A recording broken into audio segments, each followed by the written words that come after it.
స్టార్టింగ్‌లోనే ఇంత ఘోరంగా ఎండలా? వాడదేవుడా! హాయ్ అండి. చూస్తున్నారుగా ఎండలు ఎంత ఘోరంగా కొడుతున్నాయి. అసలు స్టార్టింగ్‌లోనే ఇంత ఎండ కొడుతుంది. ఇంతగానం అసలు గొంతు ఆరకపోతుంది. మా ఊరిని స్కూల్‌కెళ్ళి తీసుకొచ్చే వరకు నేనైతే ఇక్కడ చపాతీ చేసుకొని తాగుతున్నాను. మీరేమంటారు? నిమ్మకాయ రసాన్ని చపాతీ అంటారా? ఇంకేమైనా అంటారా? కామెంట్ చేయండి ఖచ్చితంగా.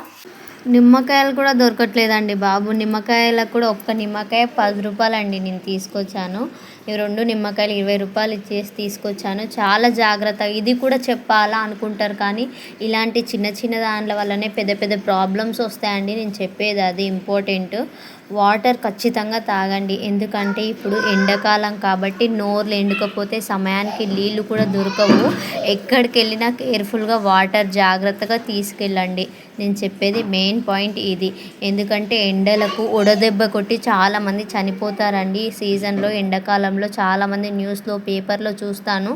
అందుకోసమని మంచి మెసేజ్ మీకు చెప్పాలి అని చెప్తున్నాను. నీళ్ళే కదా అని తీసేయకండి. ఆ నీళ్ళే ప్రాణం పోస్తాయి, అవే నీళ్ళు ప్రాణం తీస్తాయి. దయచేసి అందరు గుర్తుపెట్టుకొని, నేనైతే ఎండలో తిరిగి వచ్చాను కాబట్టి నిమ్మకాయ రసం చరపతి చేసుకొని అయితే తాగానండి. మా పిల్లలకు కూడా ఇచ్చాను. మీరు కూడా ఖచ్చితంగా తాగండి. మీ ఇంట్లో వాళ్ళకు కూడా చెప్పండి. వాటర్ ఎనీ టైం బాగా తాగమని చెప్పండి. మంచి ఆరోగ్యం ఉంటుంది. అలాగే నా ఛానల్ సబ్స్క్రైబ్ చేసుకోకుంటే సబ్స్క్రైబ్ చేసుకొని సపోర్ట్ చేయండి. లైక్ ఇవ్వండి గైస్ ప్లీజ్.